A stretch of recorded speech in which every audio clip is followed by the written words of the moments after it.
acá en esta pequeña ventana, que semana tras semana fielmente con la ayuda del Señor venimos a edificarnos en la palabra de Dios, pidiendo, clamando siempre por la asistencia y la ayuda del Espíritu Santo de Dios para que nos lleve a toda verdad y para hacer de bendición de la misma manera a todo el cuerpo de Cristo en general sin distinción alguna.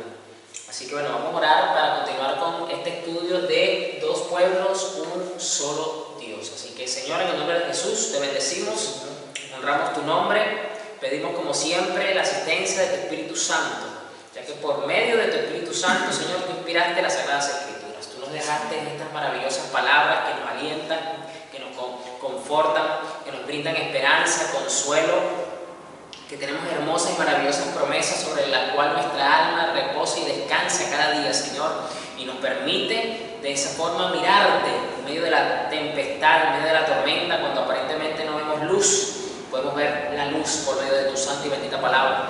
Así que yo te pido, Señor, que le des entendimiento a tu pueblo, que le des oídos sabios, que le permita, Señor, a nosotros tener lenguas para hablar también con palabras sabias. Así que en el nombre de Jesús, así te lo pedimos. Amén. Bien, vamos a continuar acá con nuestro estudio bíblico, dos pueblos, un solo Dios, que este ya viene siendo la tercera parte. Vamos a ir ya profundizando un poco porque ya pasamos de los dos primeros mensajes fueron introductorios, así que si usted no los ha visto, si usted está porque ya sea porque YouTube lo recomendó este video, o ya sea porque el Espíritu Santo lo llevó a escuchar esto, o por los medios que haya sido, pero usted llegó a este video, pues le invito a escuchar los dos anteriores para que se pueda tener una misma línea, para que pueda tener un seguimiento más claro y más entendible sobre el tema. Así que bueno, vamos a continuar. Adelante, nuestro Carlos. Bien, entonces con el estudio bíblico de dos pueblos, un solo Dios, vimos varios aspectos, varios puntos, exactamente son 9 puntos que están ahí en la pizarra. Y vamos a tratar de desglosarlos, algunos de ellos los más relevantes, para que entonces profundicemos en cada uno de estos elementos. Hoy vamos a ver el punto número 3, que es hechos cercanos por la sangre de Cristo. O sea, vamos a ir, digamos, analizando ciertos aspectos para profundizar en cada una de las áreas. Claro, en cuanto a la parte de los gentiles incircuncisos, estábamos en Cristo, digamos que la primera parte de los gentiles incircuncisos, obviamente estuvimos explicando un poco más sobre lo que era eso, digamos que ya nos dimos cuenta obviamente que nosotros éramos personas que no teníamos la circuncisión y que la circuncisión solamente la tenían los judíos. Y estábamos sin Cristo. Vamos a hablar un poquito sobre la humanidad caída y viene entonces el estudio sobre hechos cercanos por la sangre de Cristo. Ahí se va a enfocar hoy el estudio bíblico, que era profundizar sobre esta parte. Bien, entonces en Efesios 2.13, ¿lo leemos, pastor? 2.13. Sí, 2.13, Efesios 2.13. Bien, para los que me siguen vía digital, leo la Nueva Biblia Viva, la NBV, ¿ok? Efesios 2, versículo 13. Pero ahora, por estar unidos a Cristo Jesús, a ustedes que antes andaban lejos, Dios los ha acercado gracias a la muerte de Cristo. Bien, en la Reina Valera 1960, que la voy a leer, dice: pero ahora en Cristo Jesús, vosotros que en otro tiempo estabais lejos, habéis sido hechos cercanos por la sangre de Cristo. Básicamente tiene la misma... En la NTV, que es una versión que pues los que me conocen saben que me gusta leer bastante, dice, sí, pero ahora fueron acercados por medio de la sangre de Cristo. Okay.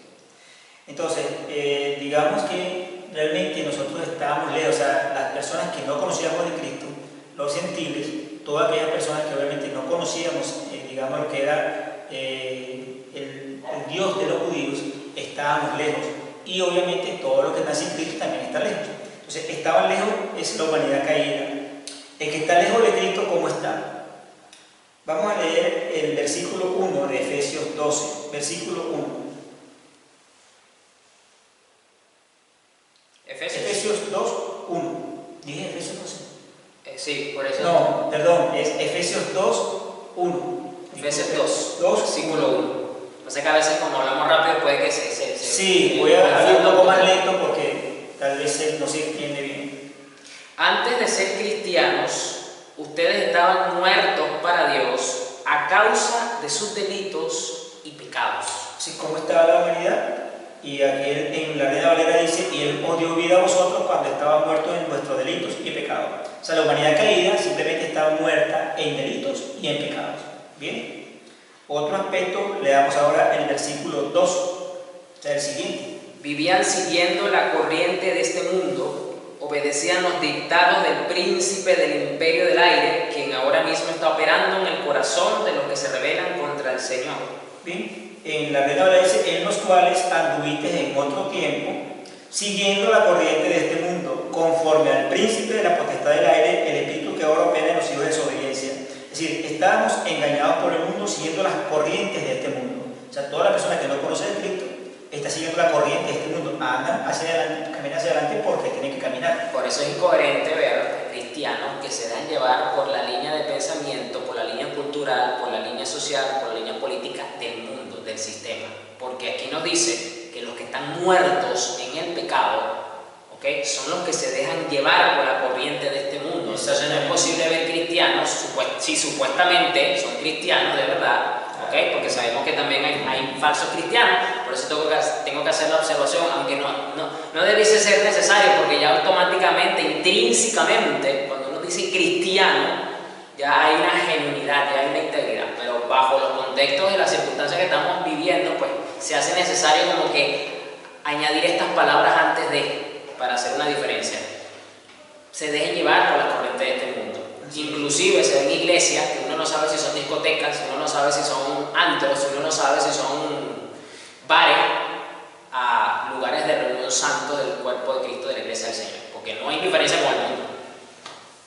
Y obviamente se supone de que cuando ya somos iglesia, cuando ya estamos en Cristo, obviamente nosotros no seguimos la corriente de este mundo, no seguimos la vida de este mundo, estamos enfocados en la vida cristiana, una vida justa, santa y piadosa, apartado de este mundo. Por ejemplo, la supuesta cantante del mundo, pues no lo puedo decir que es cristiana porque por su fruto lo conoceréis, dijo Jesús, que dijo que ya no es cristiana, sino es pansexual, siguiendo la corriente de este mundo, que es la famosa cantante juvenil Demi Lovato. Ya por 3 años, 4 años atrás dijo que era cristiana, y a lo largo de esos 4 años para acá ha venido tomando posturas que evidentemente son totalmente contrarias a la palabra de Dios, a la santa ley del Señor. Entonces no es posible decir que existen cristianos pansexuales, eso es una contrariedad total. Absolutamente. O sea, no se puede. O sea, aunque nos tilden como nos tilden, aunque el sistema nos diga retrógrados, anticuados, lo que usted quiera, no es posible. O sea, eso es como el agua y el aceite. No es posible decir que el agua está aceitosa. O sea, eso es una contrariedad total. No se puede mezclar. No. Bien, entonces, estábamos obviamente engañados por el mundo, siguiendo la corriente de este mundo, pero además dominados por Satanás, por el espíritu de príncipe de la potestad del aire. Por los príncipes del imperio del aire, dice esta versión, porque él es el que rige, el que gobierna este sistema, este mundo. Recordemos que en Efesios capítulo 6, cuando dice que nos pongamos la armadura de Dios, habla de que el reino demoníaco tiene también jerarquías, principados, potestades, gobernadores de las tinieblas y huestes de maldad. Es decir, el principado, en este caso, el príncipe de la potestad del aire, es el que domina el mundo. ¿Por qué? Porque a través, digamos, de ese, obviamente ellos están en el segundo cielo, y entonces ellos manejan toda la parte, es un ejército muy organizado. O sea, no subestimen nunca la organización ni el poder del enemigo. Tiene una autoridad y un poder, pero no tiene autoridad ni poder contra la iglesia de Jesucristo, así de simple. Porque la puerta del infierno no prevalecerá contra la iglesia de Cristo, pero él maneja al que no está en Cristo, es decir, a la humanidad caída, el príncipe de la potestad del aire, así se llama ese espíritu. Al que está muerto en delitos y pecados. Exactamente. Y la palabra. Estamos subrayando para que sepamos que es así. Entonces, si usted es cristiano, si usted de verdad es cristiano, entonces usted está vivo para Dios, usted entonces no debe dejarse llevar por la corriente de este mundo, ni por la corriente filosófica de pensamiento, cultural, política, social, si es contrario totalmente a lo que está establecido en la palabra. Ya cuando usted recibió a Cristo, usted cambió de Señor. Antes nuestro Señor era el príncipe de la potestad del aire. Exactamente. ¿Y ahora quién es? Jesucristo. Por eso tenemos que confesarlo por nuestra boca. Jesucristo es mi Señor, para que también ellos entiendan y oigan que cambiamos de Señor. Es importante. Ahora, otro aspecto de por qué está la humanidad caída, o la referencia a la humanidad caída, le damos el versículo 3 de Efesios 2, 13. O sea, estamos leyendo el contexto, estamos prácticamente, pues, ya pasamos al versículo 1, versículo 2, seguimos en el versículo 3. Exacto. Nosotros mismos éramos así. O sea, el mismo Pablo reconoce que así era así era él. Estamos hablando de un hombre que venía del judaísmo ortodoxo, venía de una formación religiosa bastante marcada. Y él mismo reconoce que él estaba muerto en el pecado, y él mismo reconoce que a pesar de practicar el judaísmo, el príncipe de la potestad del aire era el que lo regía. Así es. Y esto no le va a gustar mucho a los judaizantes, esto no le va a gustar mucho a esta corriente que quiere mezclar la chicha con la limonada, pero el mismo apóstol Pablo lo dice, que solamente en Cristo es que hay vida, y es solamente en Cristo que realmente podemos salir del yugo de la potestad del aire. Obedecíamos los malos deseos de nuestra naturaleza. Mire cómo él se incluye. Él no es que le está hablando a los gentiles, que bueno, porque yo era gentile y eran los idólatras y eran los que estaban fuera, como lo mismo lo dice Pablo. No, él aquí se incluye en esta palabra. Obedecíamos los malos deseos de nuestra naturaleza y nos entregábamos a las perversidades de nuestras pasiones y malos pensamientos. Es decir, el que está muerto en delitos y en pecado, como lo dijo el pastor Carlos ahorita, sufrimos un cambio de señorío, de yugo. Entonces, ahorita el cristiano está aprendiendo a vivir para agradar a Jesús, ¿ok? Y en la medida que vamos creciendo, pues nos vamos perfeccionando en eso. Pues bueno, anteriormente vivíamos para agradar al pecado, a nuestra naturaleza pecaminosa y, como lo dice aquí, a las perversidades de nuestras pasiones. O sea, nos deleitábamos en las perversidades de nuestras pasiones. Mire como dice la Reina Valera del versículo 3, entre los cuales también todos nosotros, o sea, se está incluyendo, claro, vivimos en otro tiempo en los deseos de nuestra carne, haciendo la voluntad de la carne y de los pensamientos, y éramos por naturaleza hijos de ira, lo mismo que los demás. Entonces, fíjense, estamos en nuestros deseos de carne, nos deleitábamos con eso, y además de eso, eras hijo de ira, porque el hijo de ira, obviamente, es contra quien viene la ira de Dios. Nosotros, ya como creyentes, no somos hijos de ira, porque el Señor ya nos dio de su salvación, ya nos dio de su gracia, somos ahora hijos de misericordia. Hijos de misericordia, y es lo que viene. Entonces, fíjense, lo que es la humanidad caída, obviamente estábamos sin Cristo, que es el versículo número 12 de Efesios 2. Bien, digamos, de este estudio que estamos haciendo. Entonces, estábamos totalmente perdidos. Estamos hablando de cómo estábamos nosotros antes de Cristo. Totalmente perdidos, desamparados, sin esperanza, aunque el mundo no lo quiera reconocer. Es como estar como un indigente, pues. O sea, realmente un indigente espiritual. Una persona que no conoce a Cristo está como un indigente espiritual. Realmente está perdido, maloliente, una persona que no tiene, nada que se pueda notar como hermoso, sino que está todo horrible. Una persona que está en el pecado. Si pudiéramos ver con los ojos espirituales, realmente, digamos, con un afinamiento, pudiéramos ver cómo está una persona en el pecado. Se debe ver horrible, o él es feo. Es decir, un mal aspecto, realmente no tiene, totalmente apagado, es decir, con las características que dijimos hace un momento. Bien, entonces es importante que nosotros sepamos que en esa circunstancia no podemos esperar nada de Dios, porque recuerden que donde está el pecado, Dios no puede estar. Entonces la persona, no que Dios me oye, recuerden, cuando Adán pecó, Adán fue destituido de la gloria de Dios. Dice la Biblia que por cuanto todos pecaron, estamos destituidos de la gloria de Dios. No podemos ver la gloria de Dios. Es decir, el que está muerto en delito y pecado no puede ver la gloria de Dios. Bueno, aquí lo dice esta versión, porque no terminé de leer el verso 3. No, la versión es que no... Dice hijo de ira. Hijo de ira, pero ¿cómo dice ya? Acá dice, merecíamos ser castigados por la ira de Dios. Es decir... bueno, ahí lo pone práctico. Acá lo dice enunciado y ella lo pone en práctica. O sea, el mismo apóstol Pablo dice que estamos muertos en delitos y pecados. Buscábamos siempre agradar a las perversidades de nuestra naturaleza pecaminosa, siguiendo los designios del príncipe de este mundo, y como consecuencia de estas cosas, lo que eso producía y nos merecíamos de parte de Dios era que Él derramase su ira, es decir, todo el peso de su ira santa, por violentar su ley, por burlarnos de su santidad. Entonces cuando a mí me dicen es que Dios me tiene que perdonar, o yo veo algún tipo de actitud orgullosa o prepotente de parte de muchos cristianos, ¿no? Porque es que Dios me tiene que oír porque yo oro, Dios me tiene que responder porque yo ayuno. No, ya va. O sea, Dios no te va a responder porque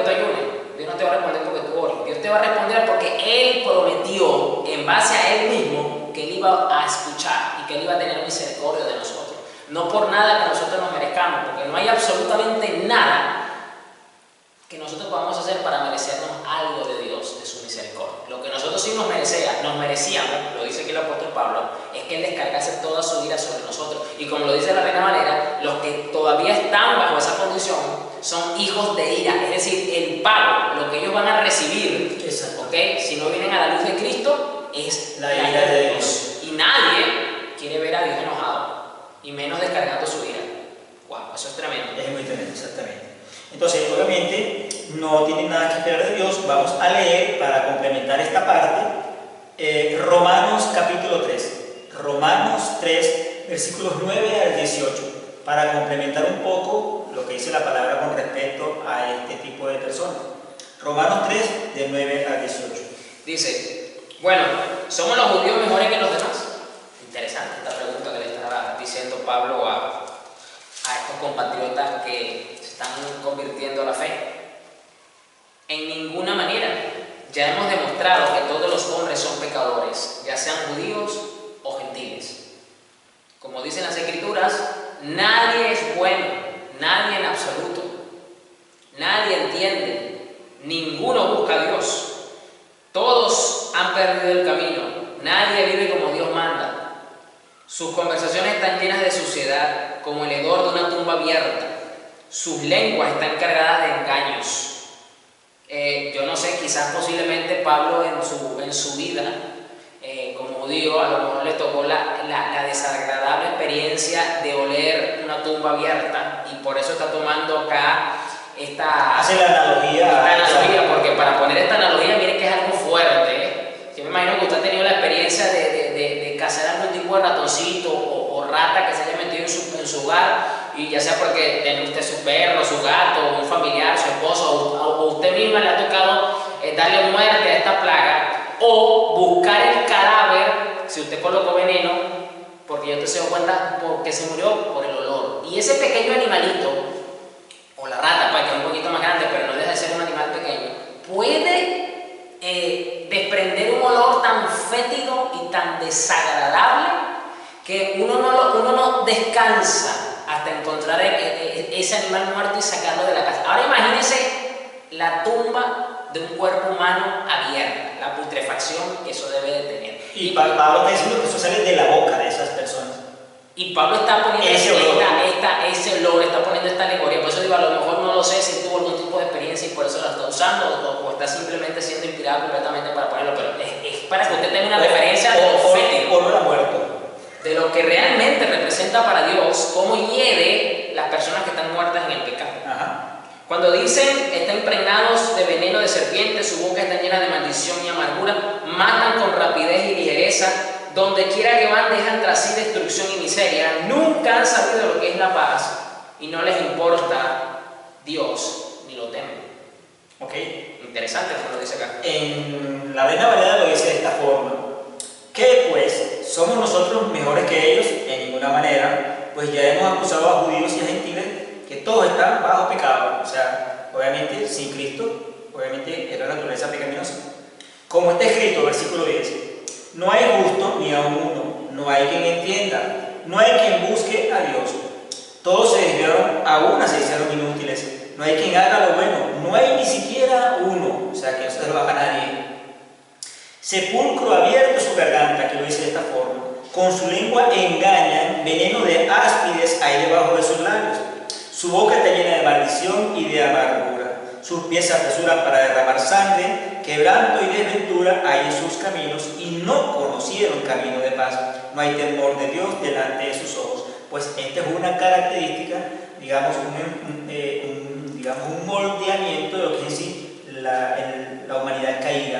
Esta es la radiografía espiritual de la humanidad fuera de Cristo. Exactamente. Así tal cual. Así tal cual. Entonces, obviamente, pues es algo que tenemos que evaluar, porque nosotros estábamos sin Cristo, dice el versículo 12 de Efesios 2.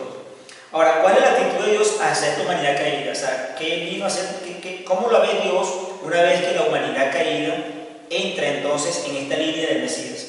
Bien, entonces dice: Dios es un Dios de misericordia y de gran amor. Veamos Efesios capítulo 2, versículo 4. a ver qué dice la palabra, una vez que ya entonces empezamos a ver, pues, lo que es, empezamos a ver la gracia de Dios. Efesios 2, 4. Dice, pero Dios es tan rico en misericordia y nos amó tanto. Yo quiero que hacer aquí una observación. Dice, pero Dios. Es decir, O sea, amén de todo esto. o sea, a pesar de todas esas de cosas, la condición de la humanidad, Ajá. a pesar de nuestro comportamiento, como recuerda que lo vimos en el versículo 3, 2 y 1, ¿ok? Dice, a pesar de esto, es decir, Dios de forma unilateral, de forma soberana, basándose simplemente en una decisión que tiene como fundamento su propio carácter, no nada en el hombre, porque el hombre no se lo merece, recuerden, lo vimos, lo que nos merecíamos es que Dios descargase su ira. Entonces, en la humanidad misma no hay nada que nosotros podamos estimular a Dios a que nos ame. Él nos ama porque Él decidió amarnos de forma unilateral. Eso es lo que está diciendo acá, por eso quiero hacer esta observación. Pero Dios es tan rico en misericordia, y luego dice, y nos amó tanto, que aunque, ¿ves? Otra vez, el imperativo aunque, primero dice pero, luego dice aunque, es decir, a pesar de, estábamos muertos. no, solamente el 4. Perdón, sí, el 4, el que. Pero Dios es tan rico en misericordia y nos amó tanto que. Termino el versículo 4. En el 4 que lo dice, pero Dios, es como dice acá, con la coma, hace la Z. Pero Dios, a pesar de toda esa naturaleza caída, a pesar de toda esa condición de la humanidad, que es rico en misericordia por su gran amor con que nos amó, lo hagamos ahí. Entonces recordemos, la gracia, la misericordia y la justicia son cosas diferentes. La gracia es que Dios nos da lo que no merecemos. La misericordia, que Dios no nos da lo que merecemos. Es decir, merecíamos la muerte, merecíamos eso, pero Él nos dio misericordia. Él tuvo compasión de nosotros. Él nos dio el camino de la salvación. Y la justicia es que Dios sí nos da lo que merecemos. Así que tenemos que tener cuidado cuando hablamos de los tres términos de gracia, misericordia y justicia. Y muchos cristianos no tienen claro esa parte. La gracia es un favor inmerecido. Nos dan lo que no merecemos. No lo merecíamos, pero lo dieron. La misericordia es que no nos dan lo que sí merecemos. O sea, siéntase gozoso, usted creyente, de que merecíamos la ira, merecíamos el castigo de Dios, pero Dios no nos dio eso. Nos dio salvación y nos dio vida eterna. Nos dio el regalo, que es a Jesús. Nos dio su palabra, nos dio su Espíritu Santo. Somos privilegiados realmente. Obviamente la justicia, cuidado con pedir justicia, hermano o hermana, porque la justicia es que te van a dar lo que mereces. Porque Dios va a hacer justicia contra aquella persona, pero también contra ti que la estás pidiendo. Cuidado con eso. Cuando usted pida algo, sepa muy bien lo que está pidiendo. Porque Dios no puede ser burlado. Todo lo que el hombre sembrará cosechará. Y si usted cree, Señor, haga justicia contra esa persona, cuidado. Recuerde que también Dios va a hacer justicia con usted.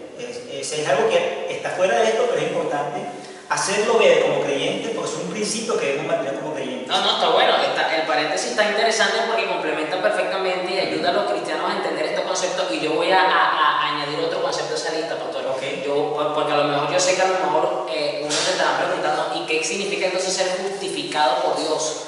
Lo voy a anexar acá. Porque ser justificado por Dios, se lo pongo en términos sencillos, no es más que cuando Dios te... Yo estoy leyendo la Reina Valera 1960 y yo preguntando. Y yo estoy leyendo Nueva Biblia Viva, NBV, Nueva Biblia Viva, ¿ok? Para los que están preguntando por el chat. Bien, retomo el punto que voy a anexar a la lista que acaba de decir el pastor de términos bíblicos para que usted lo entienda. Ser justificado por Dios, porque usted lo va a encontrar mucho, sobre todo en la Reina Valera usa esa palabra, es la traducción más exacta del griego koine de la Biblia, ¿okay? Al castellano, al español, es justificado. Entonces, ¿qué significa ser justificado? Justificado es ser declarado inocente delante de Dios. ¿Inocente de qué? De los delitos y pecados. ¿Por qué? Porque a nosotros se nos imputó, es un término en ámbito legal, por decirlo así, se nos imputó la inocencia de Cristo y a Cristo se le fue imputada nuestra culpa, a pesar de él ser inocente. ¿Okay? Por eso Él cargó con nuestro pecado. Él fue declarado culpable y sobre Él fue vaciada la ira y el castigo del pecado que, recuerden que delante de la justicia justicia de Dios, delante del tribunal de Dios, no hay, ¿cómo que se llama esto? Cuando la gente se libra de los castigos y... no viene el término en el momento, pero que... cuando uno dice el tribunal, aquí en la justicia de Dios... ¿Absolvió? No. Absolvió no. No, tenía un término, pero en este momento no lo... Ahorita se me fue el término legal. Pero lo que quiero decir es que delante de la justicia de Dios, el pecado no podía pasarse por alto. El pecado tenía que recibir el justo pago. Entonces, eso fue depositado sobre Cristo. Y a nosotros, por la fe, por eso que Pablo dice en Romanos que por la fe somos justificados, somos declarados inocentes delante de Dios porque se nos imputó legalmente, porque tenemos la fe, la inocencia de Jesús. Entonces es bueno aclarar estas cosas y anexarlo a esa pequeña lista que el Pastor Carlos de términos muy interesantes, bíblicos, para que usted entienda mejor estas cosas. Bien, ¿con qué otra actitud tiene Dios hacia esta humanidad caída?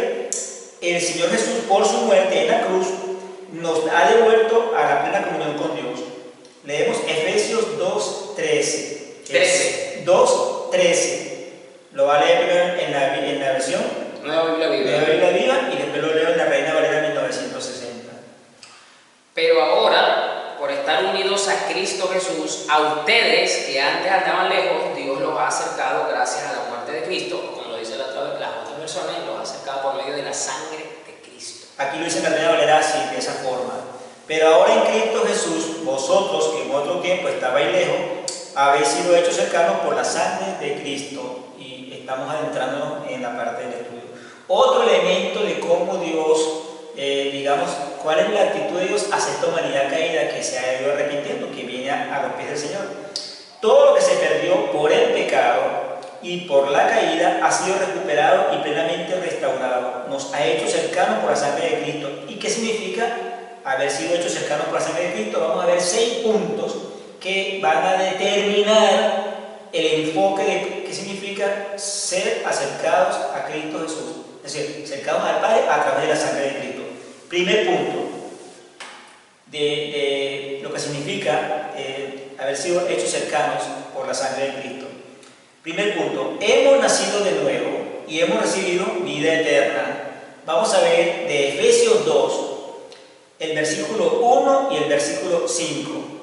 Vamos a enfocarnos sobre este punto. Hemos nacido de nuevo y hemos recibido vida eterna. Versículos 1 y 5 de Efesios 2. Antes de ser cristianos, ustedes estaban muertos para Dios a causa de sus delitos y pecados. Ese es el versículo 1. Ahora el versículo 5 dice que aunque estábamos muertos a causa de nuestros pecados, nos dio vida con Cristo, pues solo por su gracia somos salvos. Así es. Aquí dice algo similar a la Reina Valera. Y Él os dio vida a vosotros cuando estaban muertos en vuestros delitos y pecados. Y el 5 dice así: aún estando nosotros muertos en pecados, nos dio vida juntamente con Cristo. Y entre paréntesis dice: por gracia sois salvos. Ya hablamos de lo que es la gracia, se lo explicamos un poco para que sepamos que es un don inmerecido. ¿Bien? Ok. Y vamos a leer el aspecto A. Dice: nosotros que estábamos muertos por nuestro pecado, hemos recibido vida por el milagro del nuevo nacimiento. Juan capítulo 3, Evangelio según San Juan, capítulo 3, versículos 3, 5 y 6. Juan 3, versículos 3, 5 y 6. Ok. Un contexto rapidito. Nicodemo era un fariseo de la época, pero se estaba convirtiendo a la fe y estaba creyendo que de verdad Jesús era el Mesías, y lo visita de noche. Y tiene esta conversación con Jesús de manera privada, exclusiva, si se quiere, porque no tiene interrupción de ningún tipo. Y Jesús le está explicando cosas del reino de los cielos y él le lanza una verdad espiritual muy fuerte, y Nicodemo se queda como que, ya va, pero no entiende lo que me dice. Y Jesús dice en el versículo 3, Jesús le dijo: te aseguro que si una persona no nace de nuevo, no podrá ver el reino de Dios. No podrá ver el reino de Dios si no nace de nuevo. Es decir, esto es fundamental, esencial, primario. El nuevo nacimiento. El nuevo nacimiento. Esto es lo que se produce cuando uno cree y se arrepiente. Cuando se combinan estas dos cosas, produce un nuevo nacimiento en nuestra vida. Versículo 5 y 6.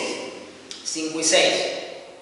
Jesús le respondió, porque en el versículo 4 pues evidentemente Nicodemo no entendió nada lo que le dijo Jesús y le pregunta, pero yo soy un viejo y mi mamá es una vieja y yo me tengo que volver a meter en el vientre y volver a nacer. O sea, si quieres leer el 4 para que realmente haya la continuidad. Sí, para que entendamos esto, ¿no? Okay, dice Nicodemo preguntó, ¿cómo puede uno nacer de nuevo cuando ya es viejo?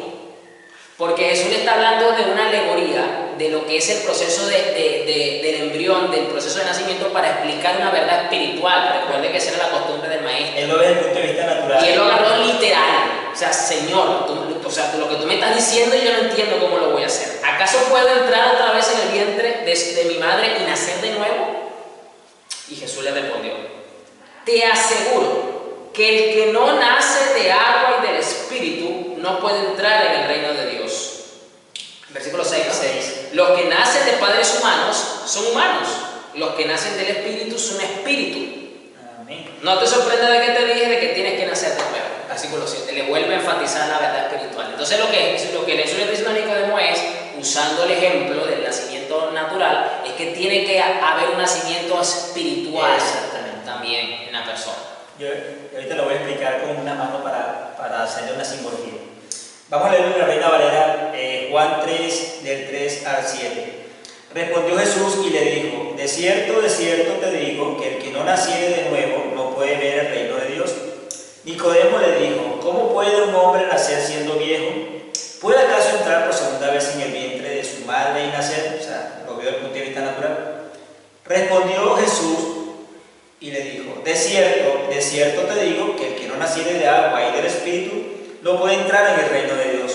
Lo que es nacido de la carne, o sea, natural, carne es, y lo que es nacido del Espíritu, o sea, espiritual, espíritu es. No te maravilles de que te dije, os es necesario nacer de nuevo. Yo quería hacerle la simbología porque para una forma más o menos gráfica de entender.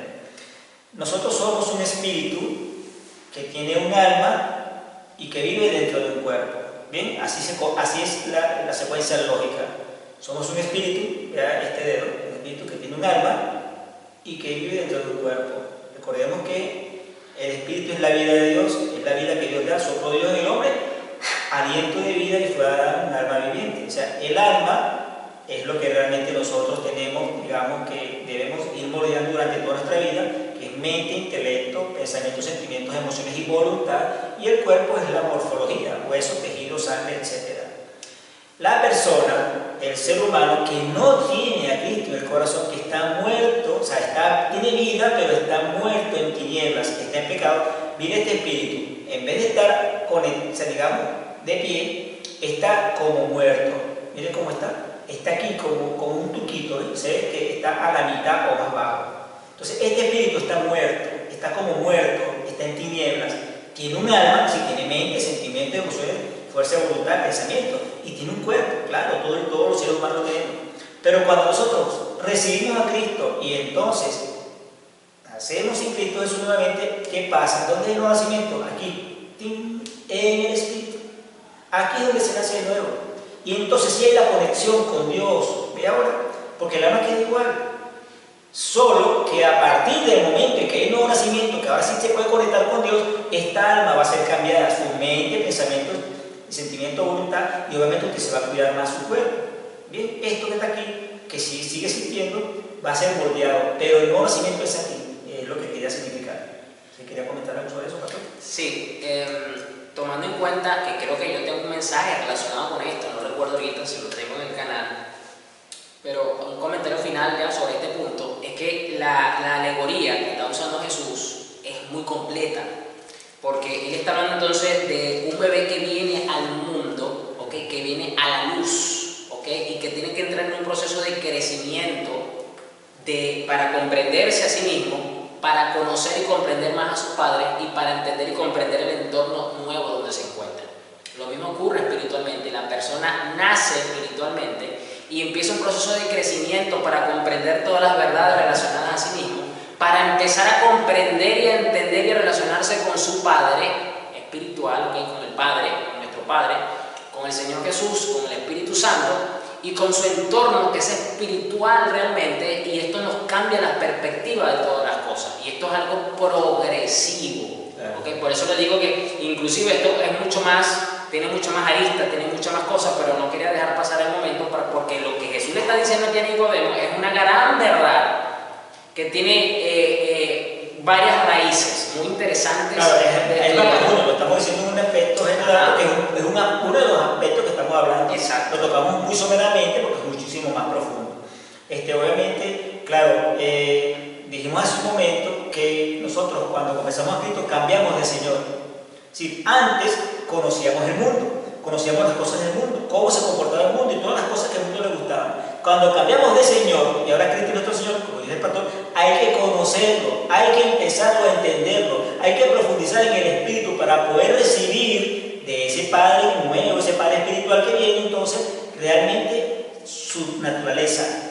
Cambiamos de Señor, es un nuevo conocimiento, y esto es toda la vida. Es decir, yo por ejemplo tengo 23 años en el camino del Señor, y cada día empiezo, lo conozco un poquito más, y me falta muchísimo por conocer al Señor, y estoy enamorado del Señor, pero me falta muchísimo por conocerlo, porque esto es para toda la vida, porque yo cambié de Señor, yo tuve 39 años sin Cristo. Sí, yo durante 39 años conocí a otro Señor, y lo conocí bastante bien, porque estuve metido hasta en la profundidad de las tinieblas, que eso es otro tema, un testimonio allí. Pero cuando conoce a Cristo, entonces es conocerlo a Él, conocer qué piensa, qué siente, qué dice, qué quiere, qué desea, qué le espera de mí. O sea, yo conocerlo más cada día. Obviamente el Espíritu Santo, al Padre y a Jesucristo. Pastor, gracias. No, adelante, ya con ese punto estamos bastante desarrollados. Entonces, segundo aspecto, es decir, del primer punto, estamos viendo solamente el primer punto, que hemos recibido de nuevo y hemos recibido vida eterna.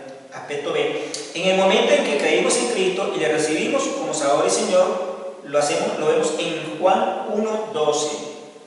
El mismo Evangelio según San Juan, vamos un poquito atrás, capítulo 1, versículo 12. Lo va a leer el pastor en la Nueva Biblia Viva.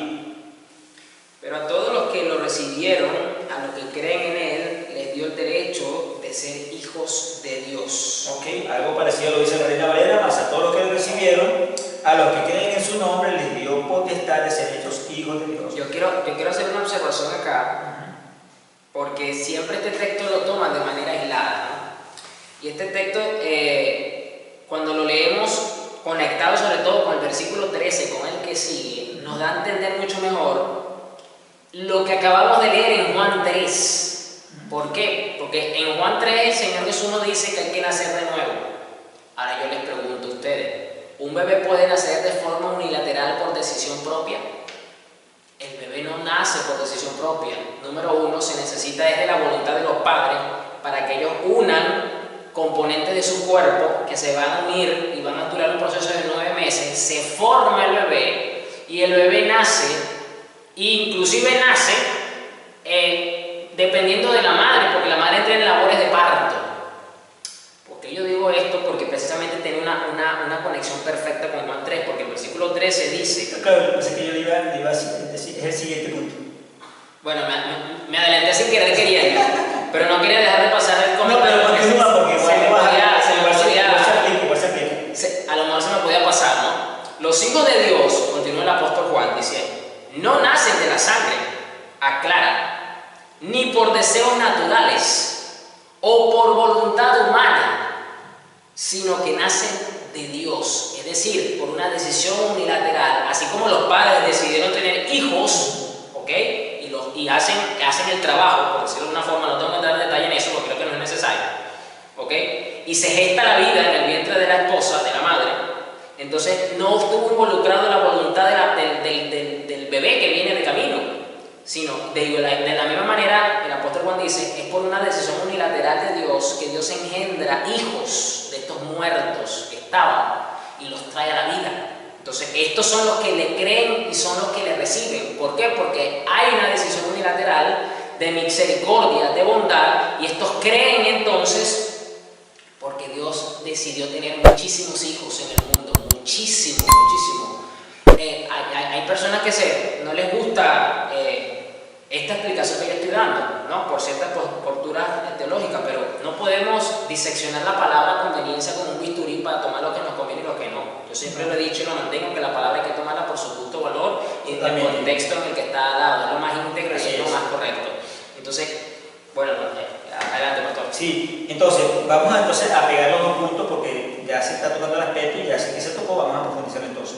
Entonces, en el momento en que creímos en Cristo y le recibimos como Señor y Salvador, eso lo dice el Juan 1:12, entonces fuimos nacidos de Dios, el versículo 3. Bien, lo voy a leer en la Reina Valera, los dos versículos. Esto lo leíste en la Nueva Biblia.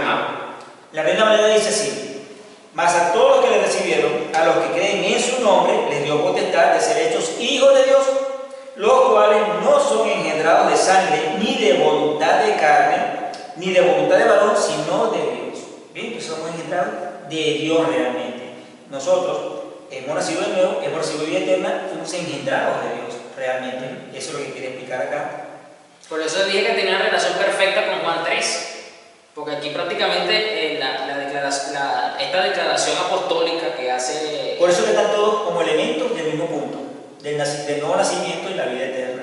Y para complementar, vamos a 2 de Pedro capítulo 1, versículo 4. 2 de Pedro capítulo 1, versículo 4.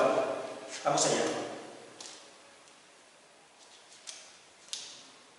2 de Pedro 1, versículo 4, la versión Nueva Biblia Viva dice: Dios nos ha dado preciosas y grandísimas promesas para que ustedes, luego de escapar de la corrupción de este mundo, debido a los malos deseos, puedan ser partícipes de la naturaleza divina. Esto es interesante porque una vez más tiene relación con los otros dos puntos. ¿Por qué? Porque vimos que hay que nacer de nuevo. Vimos que somos engendrados por la voluntad y por el designio unilateral de Dios, y por eso hemos creído, hemos sido movidos a creer y a confesarle. ¿Okay? Y número 3, crecemos, ¿okay?, para ser partícipes de una naturaleza divina. Esto tiene totalmente relación porque cuando el niño va creciendo, se le van manifestando los rasgos característicos de los padres. Entonces uno dice: concha, esa criatura, ese bebé, ese niño, indiscutiblemente ese es hijo de fulano, ese nieto de sutano, ese sobrino de no sé quién, porque esa nariz la tienen todito, porque es que el pelo lo tienen igualito, mírale como tiene la oreja, esa familia de esa gente donde lo pongan. Recuerden que en aquel tiempo decían: estos andaban con Jesús, porque se parecían, andaban, se comportaban, caminaban, no sé, veían, es que cosa, olían, no sé, estos andaban con Jesús, esto era como él. Entonces, si tenemos una naturaleza divina, es una naturaleza espiritual, y entonces nos vamos a parecer, vamos a tener rasgos, vamos a tener ese parentesco entre hermanos, ¿okay?, a nivel espiritual. Por eso somos hermanos, porque tenemos una misma naturaleza, fuimos engendrados por un mismo Padre, porque nos parecemos cada vez más a nuestro Señor y a nuestro hermano mayor, como también se le dice, que es Jesús. ¿Ok? Por eso. ¿Ya terminaste de leer el versículo 4? Sí, claro. Aquí en la Biblia lo extiende un poquito más. Dice: por medio de las cuales nos ha dado preciosas y grandísimas promesas, para que por ellas llegases a ser participantes de la naturaleza divina. Lo dice por allá. Habiendo huido de la corrupción que hay en el mundo a causa de la concupiscencia. ¿Bien? O sea que la concupiscencia es algo que la persona hizo en el pasado y que lo persigue. Es decir, algo que la persona, un pecado que cometió, y en aquel momento, o esa concupiscencia viene y aflora. Y recuerden que por la concupiscencia hay seducción, y la seducción viene pecado. Es decir, concupiscencia, por eso lo dice aquí como malos deseos, para que entiendan más el término, porque sé que a lo mejor el término, nadie hoy día usa esa palabra y cuesta entenderlo un poco, ¿no? Entonces aquí traducen malos deseos, y esos son esos deseos intensos, ojo, son deseos intensos, pero son malos, son perversos. Claro, la concupiscencia es un mal deseo de algo que la persona hizo en el pasado. Sí. Por ejemplo, si una persona, no siendo cristiana, no tomaba alcohol, no va a haber una concupiscencia de que tome alcohol ahora siendo cristiano. Eso no tiene sentido, no. Ahora, si la persona, por ejemplo, le gustaba salir con mujeres que no eran sus esposas, es decir, adulteraba, el pecado sexual. Exacto. La concupiscencia va a venir para que, siendo cristiano, esa concupiscencia a seducirlo para que él peque nuevamente. Bien, ahora esa es la concupiscencia, los malos deseos, pero de lo que la persona vivió en el pasado. Bien, y lo que es la parte de la vida eterna, vamos a ir a Primera de Juan, capítulo, vamos a ver, sí, yo lo vi. Primera de Juan, capítulo 5, versículos 11 y 12, nos habla de la vida eterna, que está relacionado con el punto del nuevo nacimiento y que hemos recibido vida eterna. Primera de Juan 5, 11 y 12. Nueva Biblia Viva dice: ¿y qué es lo que ha dicho? Que nos ha dado vida eterna y que esta vida está en su Hijo. Así que el que tiene al Hijo de Dios tiene la vida. El que no tiene al Hijo no tiene la vida. Bien, la Reina Valera lo dice de esta forma. Y este es el testimonio, que Dios nos ha dado vida eterna, y esta vida está en su Hijo. El que tiene al Hijo tiene la vida, el que no tiene el Hijo de Dios no tiene la vida. Total realidad. Es importante para nosotros como creyentes saber que nosotros tenemos la vida eterna y que el que no tiene a Jesús no tiene vida eterna. O sea, no podemos aquí hablar las comillas tintas. Esta es la verdad. El que no tiene al Hijo de Dios no tiene vida eterna. Entonces es importante, fíjense todos los elementos que están involucrados en el primer punto, de lo cual significa que nos hizo cercanos por la sangre de Cristo. El primer punto es, hemos nacido de nuevo y hemos recibido vida eterna. Ya lo explicamos. Vamos al segundo punto de esta parte del estudio. Segundo punto, hemos sido levantados para sentarnos en los lugares celestiales con Cristo. Hemos sido levantados para sentarnos en lugares celestiales con Cristo. Leemos Efesios capítulo 2, versículo 6. Efesios 2, 6. Nueva Biblia Viva y después Reina Valera. Dice acá: además nos levantó con Cristo de la tumba y nos hizo sentar con Él en los cielos. Acá lo dice la Reina Valera, y juntamente con Él nos resucitó y asimismo nos hizo sentar en lugares celestiales con Cristo Jesús. Vamos a ver tres elementos de este punto. Por medio de la fe estamos unidos a y con Cristo, que ha sido levantado y exaltado a lo más alto de las alturas. Recordemos que Jesús está sobre todo. Jesús está, el nombre sobre todo nombre, está en lo más alto de las alturas. Otro aspecto, nosotros que estábamos en lo más bajo de las profundidades, nosotros estamos en el pecado, hundidos en el lodo cenagoso. Hemos sido levantados a lo más alto de las alturas en Cristo. Ahora somos ciudadanos del cielo. Filipenses 3:20. Filipenses 3:20. A Dios sea la gloria, pues por su poder eficaz que actúa en nosotros, Él puede hacer muchísimo más de lo que nos podemos imaginar o pedir. Bien. En la Reina Valera dice así, Filipenses 3:20, nuestra ciudadanía está en los cielos. Se nos hizo ciudadanos del cielo. Bien. Efesios 3:20.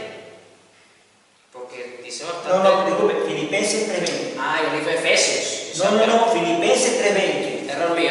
Parece que yo sí decía, pero ¿por qué dice tan distinto? Sí. Es Filipenses 3:20, estamos hablando de que hemos sido levantados. Ok, aquí dice, en cambio, nosotros somos ciudadanos del cielo. Ok, ahora sí. Y de ahí esperamos al Salvador, el Señor Jesucristo. Dice más, nuestra ciudadanía está en los cielos, de donde también esperamos al Salvador, al Señor Jesucristo. Nosotros somos ciudadanos del cielo realmente. Hemos sido levantados con Él.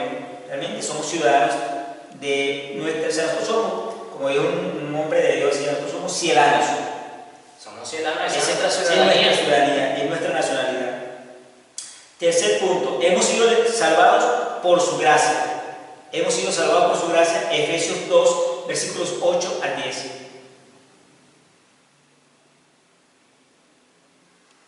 Efesios 2, 8 al 10. Por su misericordia y por medio de la fe, ustedes son salvos. No es por nada que ustedes hayan hecho. La salvación es un regalo de Dios. Del 8 al 10, ¿no? Sí. Y no se obtiene haciendo el bien. Esto es así para que nadie se sienta orgulloso. Somos creación de Dios, creados en Cristo Jesús para hacer las buenas obras que Dios de antemano ya había planeado.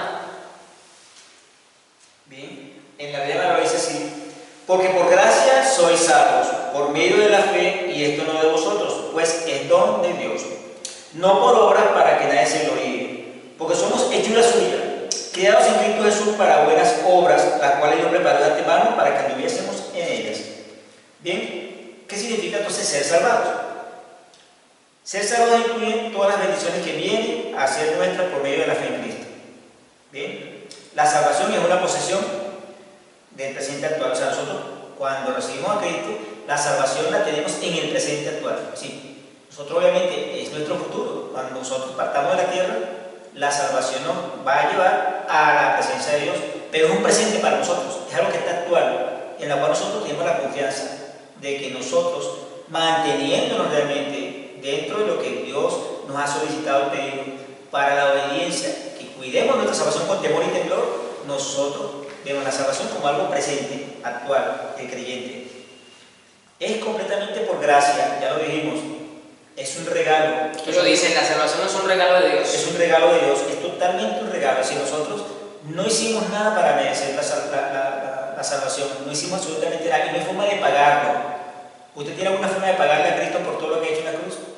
¿Usted, pastor? Es imposible. Yo tampoco. La única forma que yo creo, que yo más o menos he dilucidado que le puedo pagar es sirviéndole, haciendo su voluntad, llevando el evangelio, buscando un instrumento para que otros se salven, proclamando las buenas nuevas, haciendo lo posible para hacer su voluntad, cumpliendo su palabra a cabalidad. Yo creo que si hubiese una forma bíblicamente no tengo forma de pagarle, pero tengo forma de agradecer. Si hubiera realmente, ¿no? Si Dios hubiese puesto una estipulación para que, entre comillas, nosotros le pudiésemos pagar, quedamos en la misma como al principio, porque no hubiésemos podido cumplir nadie con esa cuota, porque estoy seguro que hubiese sido muy alta, hubiese sido una exigencia enorme poder devolverle a Dios la salvación inmerecida que nos ha dado.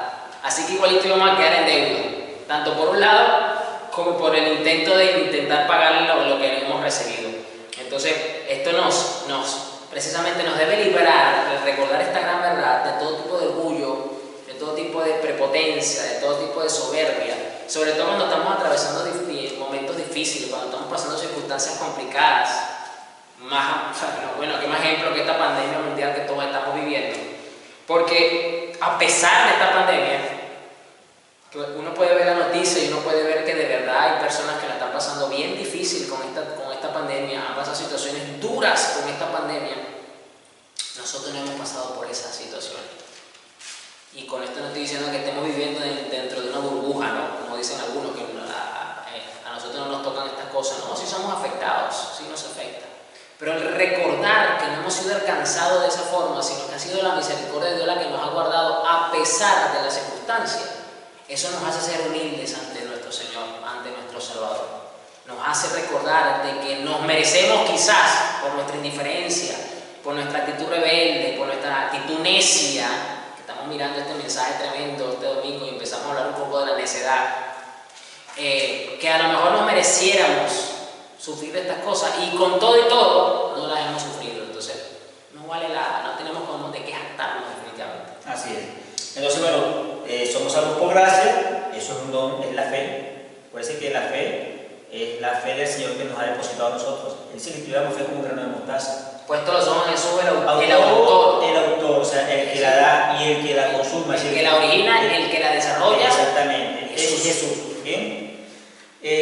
No por obras para que nadie se lo diga, o sea, no por lo que nosotros hagamos. Por eso decía que no hay forma de pagarlo, no hay forma de obrar algo específico para pagarlo, no hay forma natural de pagarlo, de modo que nadie se vaya a gloriar de que hizo algo para el Señor.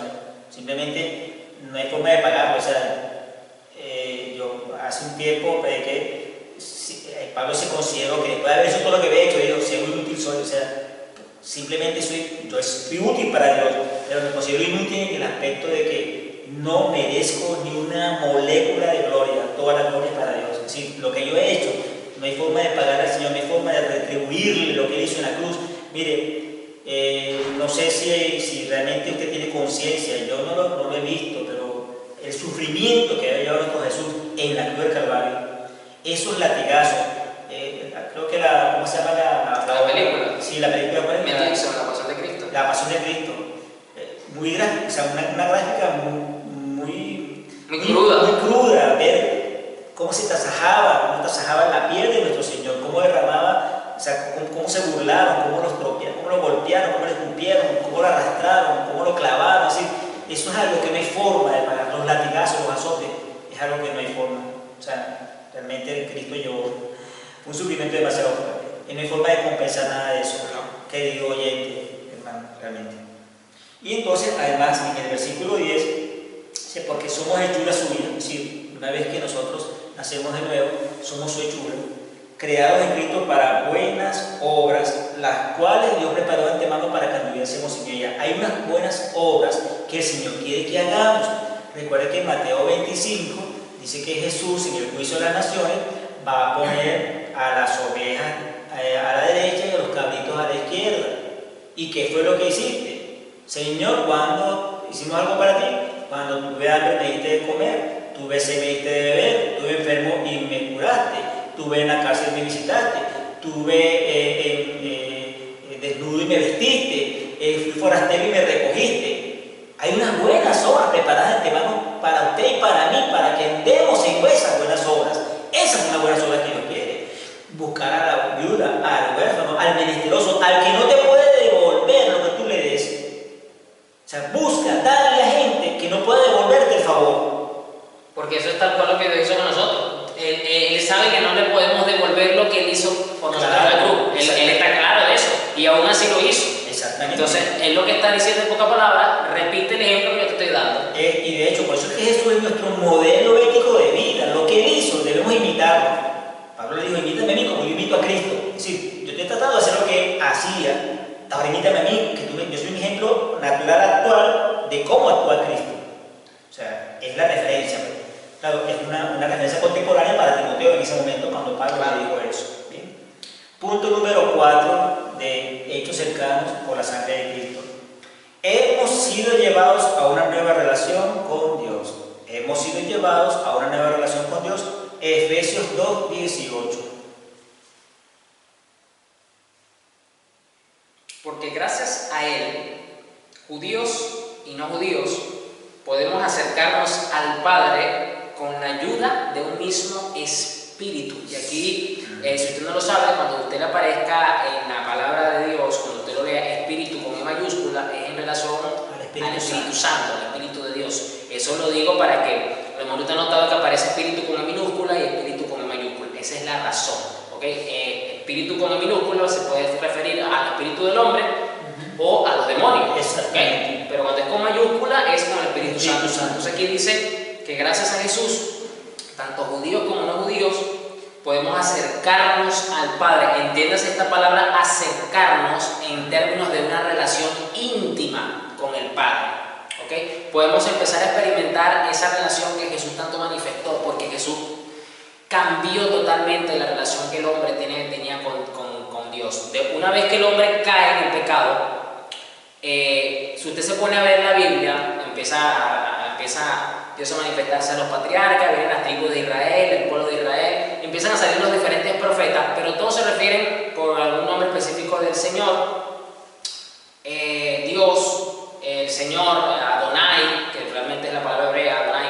Pero cuando llega Jesús, Él hace un cambio que yo me imagino que eso fue una de las cosas que también revolucionó hasta a los fariseos, los endemoniaba más, los molestaba más, porque Él siempre decía el Padre, mi Padre y yo. El Padre siempre trabaja y yo trabajo. El Padre y yo uno somos. Vosotros oraréis así, Padre nuestro, no Adonai, no Yahweh, no, el Padre. Entonces, esa relación es única, es especial y es una ayuda, porque como no sabemos relacionarnos con un Padre tan majestuoso, tan santo, tan perfecto, tan único, tan amoroso, tan bondadoso, necesitamos la ayuda del Espíritu de Dios. Amén. En la Reina Valera, el versículo 18 de Efesios 2 dice: porque por medio de Él, los unos y los otros, tenemos entrada. Lo dice diferente, allá dice. Porque gracias a los judíos y los judíos podemos acercarnos al Padre. A veces podemos acercar, dice como entrada. Tenemos entrada por un mismo espíritu al Padre. O sea, es como un acceso a que habla de un acercamiento, pero se refiere básicamente a lo mismo. ¿Bien? Entonces, por medio de Jesucristo, tanto judíos así como gentiles, tenemos entrada, acceso, somos bienvenidos por el Espíritu Santo al Padre. ¿Bien? Porque Él es el que nos va a llevar realmente allí. En el momento en que somos hechos cercanos, conocemos a Dios no solo como Padre Santo, justo y poderoso Creador, sino como benévolo y amante Padre Celestial. O sea, nosotros cuando entramos a conocer al Padre, vamos a ver esas cualidades de Dios. Una de las que más me gusta, realmente, obviamente yo siempre hablo de que Jesucristo ama y todas estas cosas, pero es que Dios es bueno. O sea, yo no sé, es una cosa que más me agrada y yo no me cansaré de repetir. La bondad de Dios. La bondad de Dios. Dios es bueno, definitivamente no hay comparación. Tenemos un Padre bueno de verdad y bueno, se pierde de bueno. Realmente es una también de cualidad. Entonces hemos sido llevados a una nueva relación con Dios desde el punto de vista número 4 de hechos cercanos por la sangre de Cristo. Vamos al quinto aspecto que hablamos. Hemos sido hechos miembros de la familia de Dios. Bien, eso es otro aspecto de haber hecho cercanos por la sangre de Cristo. Hemos sido hechos miembros de la familia de Dios. Efesios 2:19. Por eso ustedes ya no son extraños ni extranjeros, sino ciudadanos junto con los santos y miembros de la familia de Dios. Excelente. Por eso nos llamamos hermanos. Somos todos hermanos. O sea, todo tiene una razón, no es un capricho, no es una imposición religiosa, denominacional u organizacional, no, está fundamentado. O sea, ¿por qué nos referimos como hermano o la hermana, o como dicen algunos, el hermano pastor? Que a lo mejor suena, a algunos le da risa, pero es una verdad. Es hermano y es pastor. ¿Ok? Es porque somos todos miembros, como dice aquí, de la familia de Dios. Entonces, Dios es nuestro Padre. ¿Ok? Entonces, si también es el Padre de él y es el Padre mío, entonces ¿qué somos? Hermanos. Somos hermanos. Tenemos el mismo Padre. Claro. Bien, en la Reina Valera lo dice de esta forma. Así que ya no soy ni extranjeros ni advenedizos, es decir, No somos extraños. Somos extraños. Advenedizos extraños. exacto, sino conciudadanos de los santos, es decir, ciudadanos junto con ellos, de los santos, y miembros de la familia de Dios. Bien, entonces nosotros, como tal, tenemos un mismo Padre, somos familia, la familia más grande de la tierra es la familia cristiana, es nuestra familia. Nuestra familia natural la que tenemos, padres, madres, hermanos, sobrinos, nietos, cuñados, y cosas. Pero la familia realmente más importante, más grande, es la familia cristiana, que somos todos hijos del mismo Padre, con los mismos derechos. Dios no tiene nietos. Los mismos deberes. Ojo. Claro. Importantes. Derechos, pero también nuestros deberes. Recordamos, se lo acabo de decir, parte de Mateo 25, son cosas que el Señor, obras que me pagó antemano yo para que le hiciesen. O sea, nosotros cada uno, eso es una parte nada más, eso es un poquito, pero toda la escritura es útil para exhortar, redarguir y para ponerla en práctica en lo que corresponde. Jesús hizo muchas cosas, tantas hizo, que dice que si se pusieran todas las cosas que Jesús hizo, no alcanzarían los libros para escribir. Quiere decir entonces que nosotros debemos entrar en esa obra que otros hicieron también, porque nosotros estamos recogiendo lo que mártires, lo que gente sembró, lo que sufrió, nosotros damos más bien cientos de bendición, nada más que tener esto a la mano. Hay hermanos que no tuvieron este acceso y tenían que hacer lo mismo que estamos haciendo nosotros, llevarle el evangelio a otros. ¿Bien? Así que consideramos realmente privilegiados. Entonces, la familia de Dios es la iglesia. ¿Cómo llegamos a ser miembros de la iglesia? Por el bautismo del Espíritu. Primera de Corintios, capítulo 12, versículo 13. Primera de Corintios 12, versículo 13. Hemos sido bautizados en el cuerpo de Cristo por un solo Espíritu y todos hemos recibido el mismo Espíritu. Algunos somos judíos, otros son gentiles, algunos son esclavos y otros son libres, pero todos formamos un solo cuerpo. Bien, en la Reina Valera lo dice de esta forma.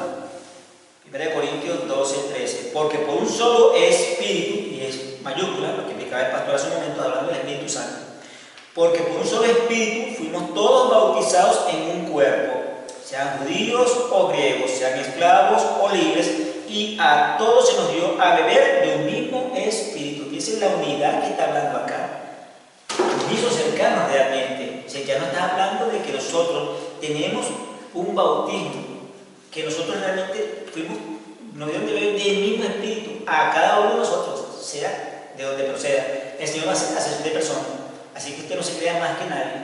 Todos somos iguales ante los ojos de Dios. ¿Y qué aspecto? En que nos ama a todos con gran amor. Recuerden que es un Dios, lo dijimos hace un rato, además de que es Dios santo, justo y poderoso creador, es benévolo y un amante Padre celestial. De tal manera nos amó a nosotros que envió a su Hijo unigénito. ¿Quién sacrificaría a su Hijo por otro? Bueno, esa es una reflexión que hay que hacer, ¿verdad? Segundo, el Señor Jesús es el fundamento de la iglesia. Primera de Corintios, capítulo 3, versículo 11. Primera de Corintios 3, 11. Retrocedemos unos capítulos más atrás. Porque nadie puede poner otro cimiento que el que ya está puesto, Jesucristo. Amén. Si quieren leer entonces, ya va. Versículo 10.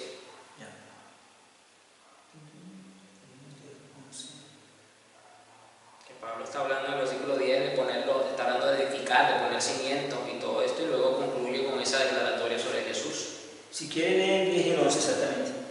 Porque dice acá, Dios en su bondad me enseñó cómo edificar con pericia, es decir, cómo hacer un buen trabajo de edificación, de levantar un edificio.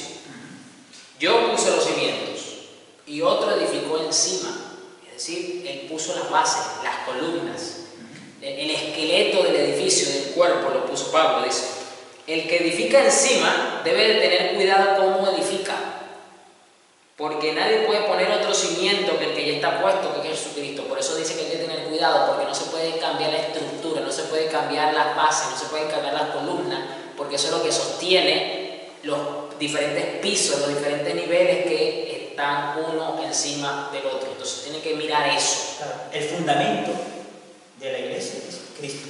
Es importante esto. Yo no sé si usted ha ido a algún local comercial de algún tipo que son grandes, que son espaciosos, más que todo esto hecho de este tipo de estructura de concreto, de cemento, y que visualmente es amplio, pero siempre hay algunas particularidades. Esto se ve sobre todo en los estacionamientos que son subterráneos, grandes columnas. Y por mucho que usted quiera hacer grandes cambios dentro de ese espacio, usted no puede, jamás le van a permitir quitar una columna.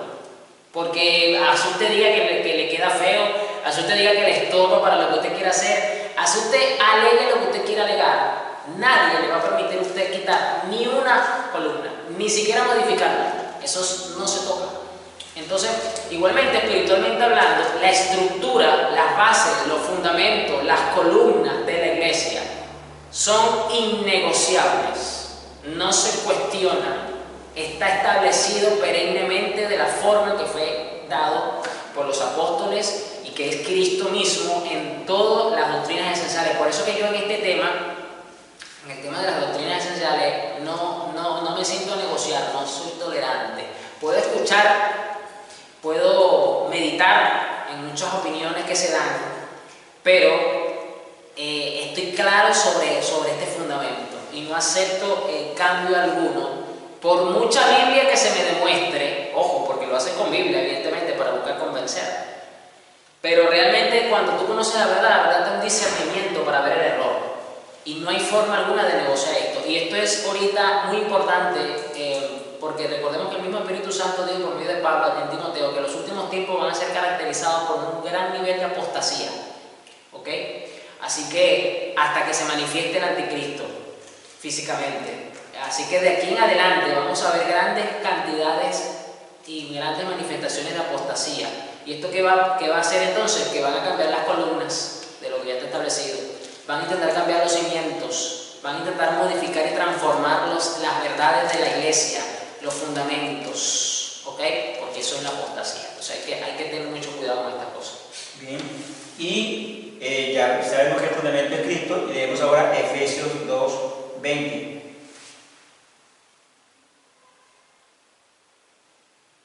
Efesios 2:20 nos dice el apóstol Pablo: ¿y sobre qué firme cimiento están edificados? Lo pone aquí con signos de exclamación.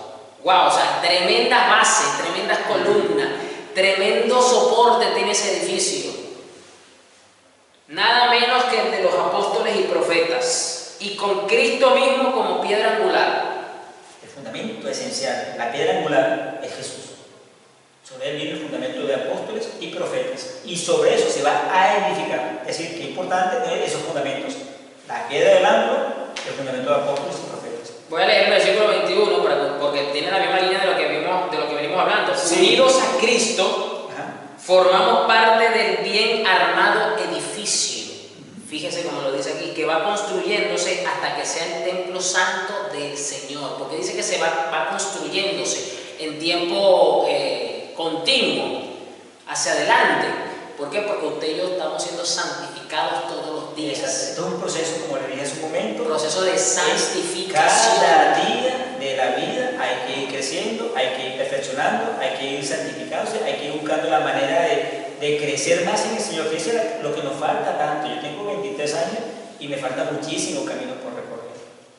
Y realmente, bueno, he caminado un poquito nada más. O sea, realmente todavía me falta mucho por conocer al Señor. Como lo dice la Reina Valera en el versículo 20 y 21 que leyó el pastor también.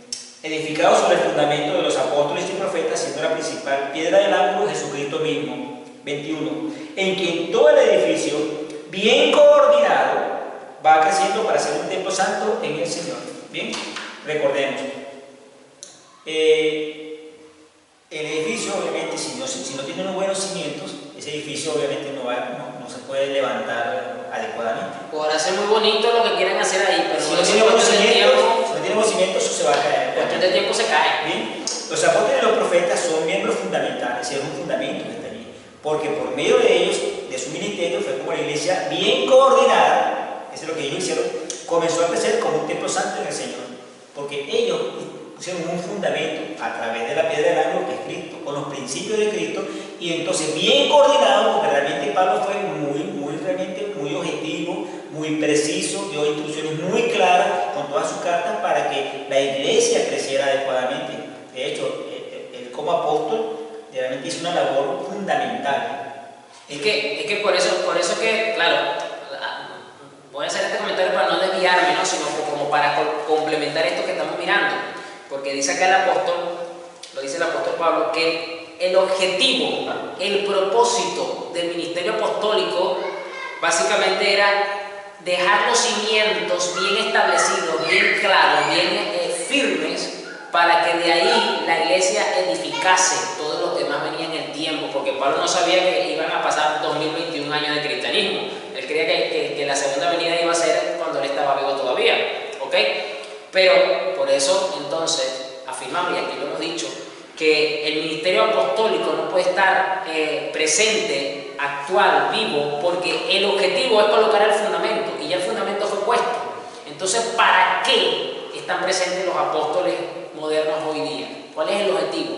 ¿Cuál es el propósito? Si ya el fundamento fue puesto. Lo dice aquí el apóstol Pablo, el objetivo es colocar el fundamento, y ya el fundamento fue puesto, ya fue establecido, ya fueron dadas las directrices, como lo acaba de decir el pastor Carlos. Entonces, ¿para qué se necesita más el ministerio apostólico? Claro, de alguna forma la opción es simplemente para ir y abrir iglesias. La iglesia es apostólica. La iglesia es apostólica porque está establecida sobre el fundamento que nos dejaron los apóstoles. O sea, la iglesia siempre va a ser apostólica, no porque tenga apóstoles vivos actualmente, sino porque está sobre el fundamento vivo que dejó los apóstoles, porque ese fundamento está vivo, porque es Cristo mismo ese fundamento. Mira el versículo 22 como dice: en quien vosotros también sois juntamente edificados para morada de Dios en el Espíritu. O sea, nosotros, tal cual, ese edificio que está hablando bien coordinado, somos también edificados. O sea, nosotros debemos ser edificados, ir creciendo. ¿Cuál fundamento? Cristo. Fundamento de apóstoles y profetas, edificación en Cristo. Es decir, nosotros tenemos que edificarnos sobre esos cimientos. O sea, que nuestra edificación debe ser sobre el fundamento claro de la palabra. Cuidado con la falsa doctrina, cuidado con la herejía, cuidado con la apostasía. Usted tiene que estar centrado. ¿Qué dice la Biblia con respecto a eso? ¿Sí? Filtre todo a la luz de la palabra, para que usted esté claramente que está enfocado en la palabra. Fíltrelo y fíltrelo bien, de modo que usted esté bien edificado. No haga un edificio de arena, porque una casa de arena se va a caer, va a haber un viento, una tempestad y se va a tumbar. Pero edificado sobre la roca que es Cristo, usted va a estar como debe ser, con una doctrina sana, pura. Realmente compórtese como creyente, lea la palabra, no se deje llevar por cualquier viento de sana doctrina. Usted filtre toda la luz de la palabra, edifíquese adecuadamente sobre el fundamento de los apóstoles y profetas y sobre la piedra del ángulo que es Jesucristo. Así es. Bien, y como sexto y último aspecto de hechos cercanos por la sangre de Cristo, dice: hemos sido hechos moradas dignas de Dios. Hemos sido hechos moradas dignas de Dios. Efesios 2:22. Hemos sido hechos moradas dignas de Dios. Efesios 2:22. Ustedes, pues unidos a Él, forman también parte de ese lugar en el que Dios mora por medio de su Espíritu. Bien, ya lo adelantamos. O sea, la iglesia es el santo templo de Dios, edificado por el Espíritu Santo, y los creyentes son piedras vivas con las que el templo ha sido edificado a lo largo de los años. Nosotros somos las piedras vivas del templo. Nosotros somos piedras vivas. Recuerden que nosotros incluso somos sacrificios vivos delante de Dios. Nosotros somos las piedras vivas del templo de Dios. Obviamente, en nosotros mora el Espíritu Santo. Nosotros somos esas piedras vivas del templo. Leemos 1 de Pedro 2:5. Vamos a ver qué dice la palabra con respecto a este punto. 1 de Pedro 2:5.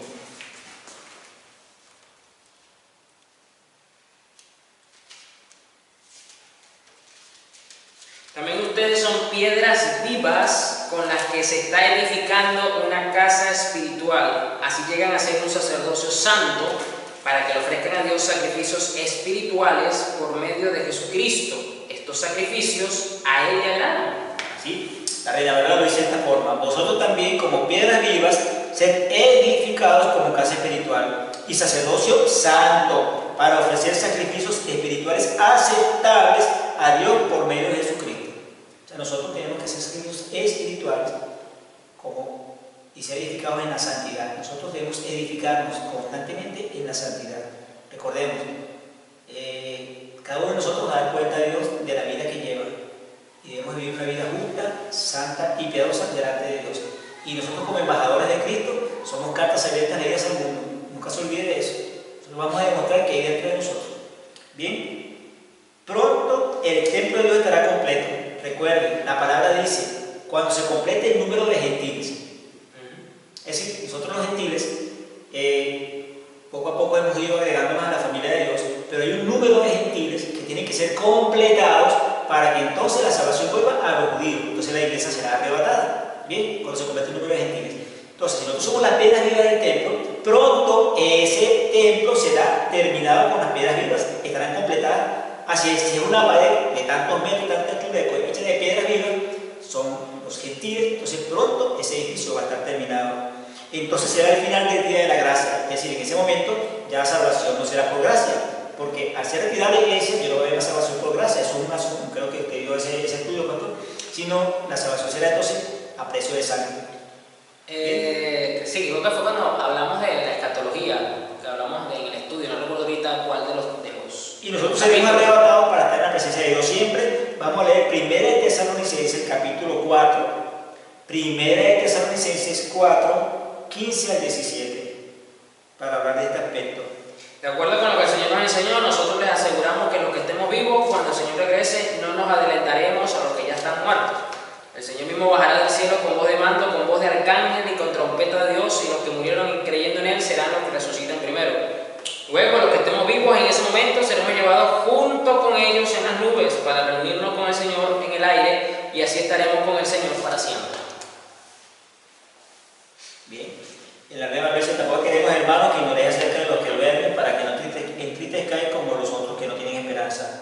Pues si creemos que Jesús murió y resucitó, así también traerá Dios con Jesús a los que durmieron en Él. Por lo cual decimos que esto en palabras del Señor, que nosotros que vivimos, que habremos quedado hasta la venida del Señor, no precederemos a los que durmieron. Porque el Señor mismo, con voz de mando, con voz de arcángel y con trompeta de Dios, descenderá del cielo, y los muertos en Cristo resucitarán primero. Luego nosotros, los que vivimos, los que hayamos quedado, seremos arrebatados juntamente con ellos en las nubes para recibir al Señor en el aire, y así estaremos con Él siempre. Entonces, nosotros estaremos en su presencia. Recordemos que como piedras vivas estamos edificando el templo del Señor, y ese templo va a estar terminado en un momento. ¿Cuándo? Cuando se complete el número de gentiles y entonces la iglesia sea arrebatada. Ya la salvación no será por gracia, sino será por precio de sangre. Y el último aspecto de este punto es que la iglesia es morada de Dios en el Espíritu. 1 Corintios 6, 19. ¿No saben que el cuerpo es templo del Espíritu Santo que Dios les dio y que el Espíritu habita en ustedes? Ustedes no son sus propios dueños, porque Dios los compró a gran precio. Por tanto, honren con su cuerpo a Dios. Bien. ¿O ignoráis que vuestro cuerpo es templo del Espíritu Santo, el cual está en vosotros, el cual tenéis de Dios, y que no sois vuestro? Porque habéis sido comprados por precio. Glorificad pues a Dios en vuestro cuerpo y en vuestro espíritu, los cuales son de Dios. Entonces, bueno, hemos sido hechos moradas dignas de Dios. Nosotros hemos sido hechos cercanos por la sangre de Cristo. Vimos estos aspectos, lo decimos rápidamente. Uno, que hemos nacido de nuevo y hemos recibido vida eterna. Otro aspecto, que hemos sido levantados para sentarnos en lugares celestiales con Cristo Jesús. Otro aspecto, que hemos sido salvados por su gracia. Otro, hemos sido llevados a una nueva relación con Dios. Otro es que hemos sido hechos miembros de la familia de Dios. Y otro, que hemos sido hechos moradas dignas de Dios, por lo cual estamos cercanos a través de la sangre de Cristo. Entonces, este aspecto del estudio, para profundizar solamente en este punto, y después profundizaremos en algún otro comentario, pastor. No, creo que ha sido bastante detallado cada uno de estos puntos que hemos visto sobre lo que significa o lo que implica haber sido acercados a Dios por medio de la sangre de Cristo. Es entender toda esta verdad que nos permite relacionarnos con Dios como el Padre. Y quiero hacerle, me viene a la mente las palabras de Pablo en Romanos, cuando dice Abba Padre, que es un término judío de que el niño se refería a su papá como papi, o sea, hablando de esa cercanía, de esa confianza, de esa intimidad, de ese amor. Y es ahí donde tenemos y debemos llegar a tener esa relación con el Padre. Y con esto no estoy hablando entonces de faltarle respeto a Dios porque usted le diga papi, no, es la misma solemnidad, el mismo respeto, la misma reverencia, pero que usted pueda tener esa cercanía del Padre, papi, y acercarnos. ¡Wow! ¡Qué maravilloso disfrutar de eso! ¿No? Ese es el mayor consuelo, saber que tenemos un Padre al cual podemos recurrir indistintamente de las circunstancias que estemos atravesando, el dolor más fuerte que podemos estar experimentando, la necesidad más dura que podemos estar teniendo, el consuelo de esa cercanía con un Padre tan maravilloso de esa forma. Así que bueno, vamos a orar para despedirlo. ¿Okay? Así que bueno, recordándole también que si tienen alguna pregunta, algún comentario, alguna duda, pues nos las hagan saber para entonces acá desarrollarlas e incluirlas en los próximos estudios. Así es. Señor, en el nombre de Jesús te damos las gracias, te bendecimos, honramos tu nombre, Señor, porque tú una vez más nos alimentas, nos sustentas, nos haces comprender estas verdades, Señor, que nos fortalecen en la fe, que nos permiten conocer más a nuestro Padre maravilloso con la ayuda de tu Espíritu Santo. Señor, que estas palabras, que estas enseñanzas sean de provecho para todo el cuerpo de Cristo, para todos aquellos, Señor, que estuvieron acá conectados y con los que posteriormente van a mirar esto, que sea de verdad de gran bendición, Señor, y que pueda abrir los ojos del entendimiento, Señor Jesús, para revelarte cada vez más a tu pueblo, Señor. Padre, ayuda a tu pueblo, bendícelo de esta forma, Señor, en el nombre de Jesús. Amén. Amén. Dios me lo bendiga, nos vemos el próximo martes. Amén. Bendiciones.